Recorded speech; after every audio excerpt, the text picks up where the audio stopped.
قطر کے امیر تمیم بن حمد آل ثانی کو مسلم دنیا کی 500 بڑی اسلامی شخصیات میں سے 2022 کے لیے سب سے زیادہ مؤثر شخصیت قرار دیا گیا ہے۔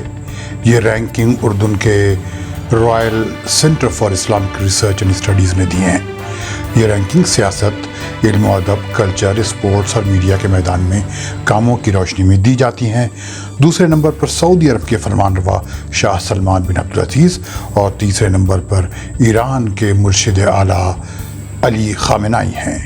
مسلم دنیا کی سب سے زیادہ مؤثر شخصیات میں چوتھے نمبر پر ترکی کے صدر رجب طیب اردوغان ہیں اور 5ویں نمبر پر اردن کے شاہ عبداللہ آل ثانی ہیں۔ کویت کے نئے وزیر اعظم شیخ احمد نواف ال احمد نے اپنا عہدہ سنبھالنے کے بعد کہا ہے کہ وہ ملک کے قومی مفاد اور دستور کی حفاظت کے لیے کام کرتے رہیں گے اور ملک میں جمہوری نظام کا بقا ان کی ترجیحات میں شامل ہوگا۔ انہیں امیر کویت نواف ال احمد الصباح نے اتوار کے دن وزیر اعظم مقرر کیا تھا۔ وہ ان کے بیٹے ہیں۔ کیا اب بھی شام کی عرب لیگ میں واپسی آسان نہیں؟ عرب لیگ کے اسسٹنٹ سیکرٹری جنرل حسام ذکی نے کہا ہے کہ اب تک شام کو دوبارہ عرب لیگ میں شامل کرنے کے وقت کا کوئی تعین نہیں ہو سکا ہے۔ اس کی وجہ یہ ہے کہ شام کی عرب لیگ میں واپسی پر عرب دنیا میں اب تک اتفاق رائے نہیں ہے۔ حکومت مخالف تحریک کے خلاف صدر بشار الاسد کی فوجی کارروائیوں کے نتیجے میں مارچ 2011 میں شام کو عرب لیگ سے نکال دیا گیا تھا، لیکن گزشتہ سال بھر سے بعض عرب ملکوں نے بشار الاسد کے ساتھ رابطہ بڑھایا ہے، جس کی وجہ سے یہ قیاس ظاہر کیا جا رہا تھا کہ شام دوبارہ عرب لیگ میں شامل ہو جائے گا۔ ایک اماراتی انویسٹر اسرائیل کا ایک اسپورٹس کلب خریدنے کی کوشش کر رہا ہے۔ اسرائیلی ویب سائٹ ون نے بتایا ہے کہ اسرائیل کے minister for regional development Issawi Frej اسرائیلی پارلیمان یا کنیسٹ کے ممبر یاریف لیفنن کے ساتھ اس بات کی کوشش کر رہے ہیں کہ اماراتی انویسٹر کا اسرائیلی ہبوئیل تل ابیب کلب، جسے ریڈ کلب بھی کہا جاتا ہے، انشور ہو جائے۔ اسی دوران یہ خبر بھی آئی کہ امارات یعنی UAE اسرائیل کے ساتھ مقبوضہ شہر کفر قاسم میں ایک اسپورٹس اسٹیڈیم بنانے کا معاہدہ کر چکا ہے۔ اس اسٹیڈیم کا نام امارات کے سابق صدر خلیفہ بن زائد آل نہیان کے نام پر خلیفہ اسٹیڈیم ہوگا۔ خلیفہ بن زائد کا مئی میں انتقال ہو گیا تھا۔ ایران کی فورن منسٹری کے اسپوکس مین ناصر کنعانی نے کہا ہے کہ تہران اور ریاض کے درمیان وہ مذاکرات جو عراق میں ہوئے ہیں اس کے پازیٹیو اور اچھے نتائج سامنے آئے ہیں۔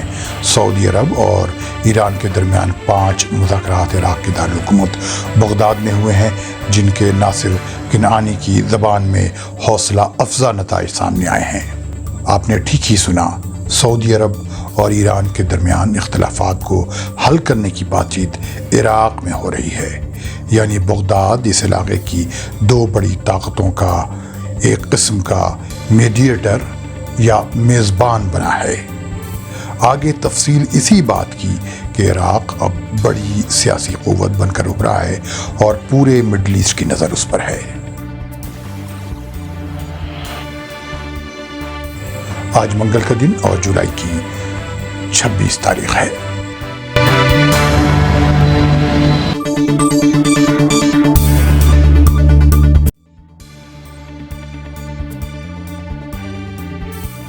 عرب دیش کے سننے والوں کو فیض اللہ کا سلام۔ آپ کی نظروں میں عراق کی کیا تصویر ہے؟ وہی نا جہاں لوگ صدام حسین کے مبینہ مظالم سے پریشان تھے، اس پر امریکہ نے بمباری کی اور قبضہ کر لیا، اور پھر وہی ہوا کہ وہ وہاں سے نکل بھاگا۔ لیکن آپ کو یہ یاد نہیں رہا ہوگا کہ عراق عرب دنیا کی بڑی سیاسی اور فوجی طاقت تھا، اور خلیجی نہیں بلکہ عرب دنیا کا پہلا ملک تھا جس کے پاس کئی ایٹمی پلانٹ تھے اور جنہیں اسرائیلی جنگی طیاروں نے بمباری کر کے تباہ کر دیا تھا۔ بتایا جاتا ہے کہ یہ طیارے سعودی عرب کی فضاؤں میں اڑتے ہوئے آئے تھے اور اپنا کام کر گئے تھے۔ یہ سعودی عرب کی طرح ہی دنیا کو تیل بیچنے والا سب سے بڑے ملکوں میں سے ایک تھا۔ اسی عراق میں دوبارہ سیاسی اسٹیبلٹی لانے کی کوششیں ہو رہی ہیں، لیکن اس نے ریجنل پالیٹکس میں ابھی سے بڑا رول ادا کرنا شروع کر دیا ہے، جس کا آپ کو اندازہ بھی نہیں ہوگا۔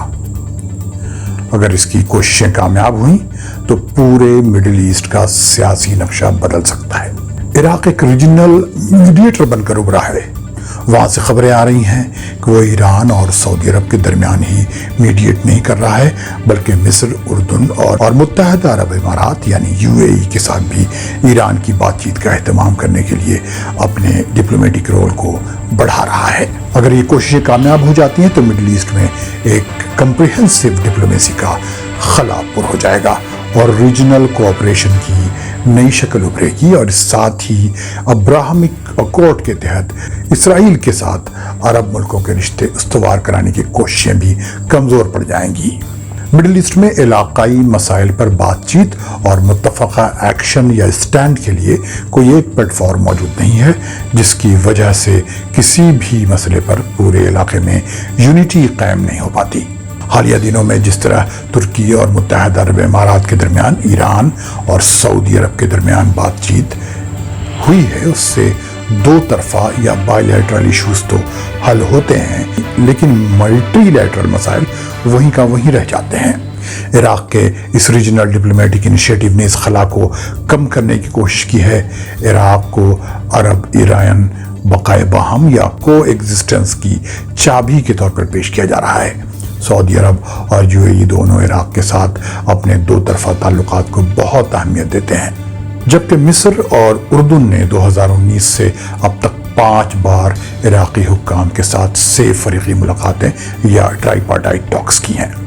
عراق دوسرے عرب ملکوں کے ساتھ تعلقات کے لیے سافٹ پاور اور بزنس اور اکانومک ریلیشنز کو بنیاد بنا رہا ہے، جبکہ اس کے مقابلے میں ایران ہے جس کے پاس ملٹری پاور بھی ہے اور وہ عراق کے اندرونی سیاست کی انجینئرنگ کرنے کی صلاحیت بھی رکھتا ہے۔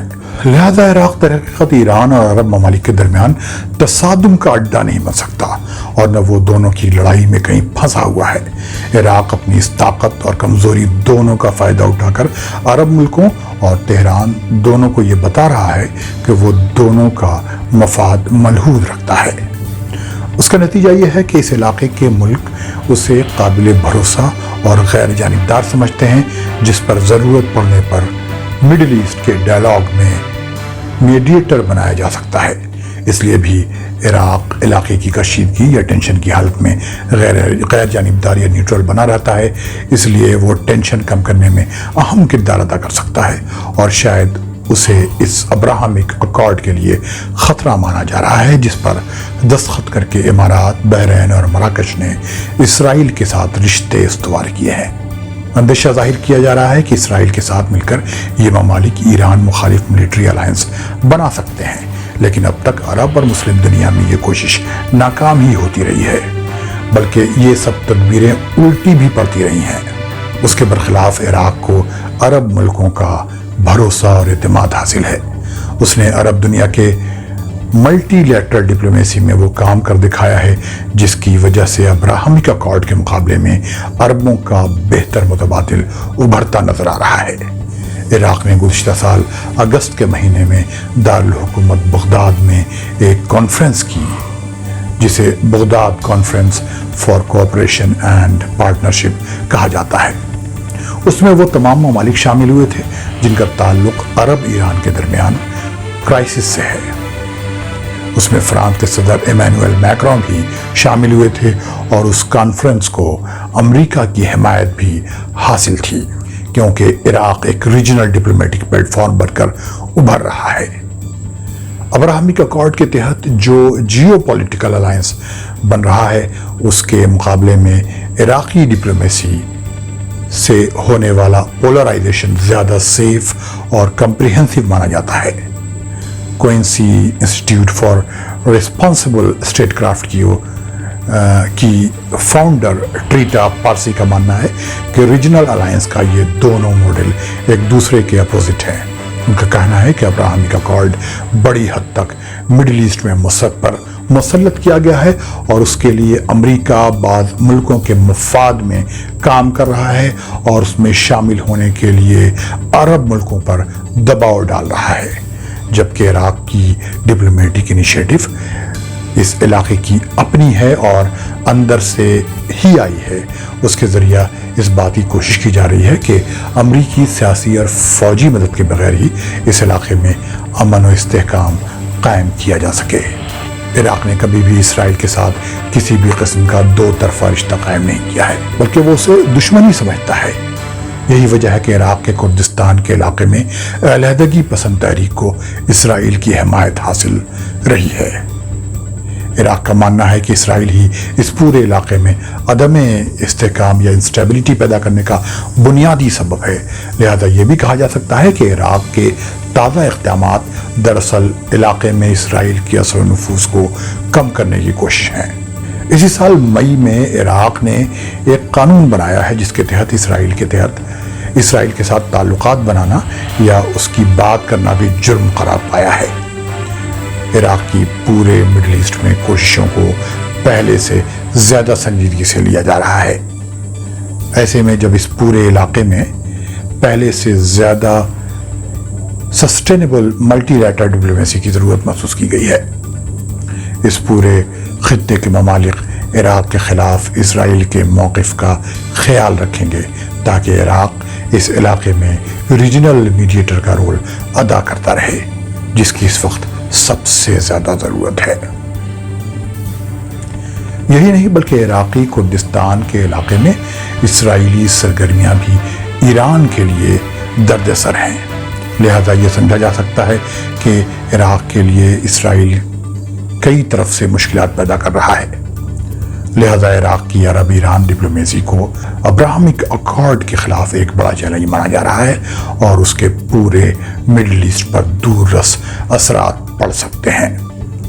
شطرنج میں جی ان کا بہل جائے تو اچھا، اے مہر یہ چال اچھی ہے، چل جائے تو اچھا۔ اگر آپ نے اب تک یہ چینل سبسکرائب نہیں کیا ہے تو اسے فوراً سبسکرائب کر لیں، ساتھ ہی بیل آئیکن کو بھی کلک کر دیں تاکہ آپ کو اس طرح کے تبصرے اور خبریں وقت پر ملتی رہیں۔ ملتے ہیں اگلے بلیٹن میں۔ خدا حافظ۔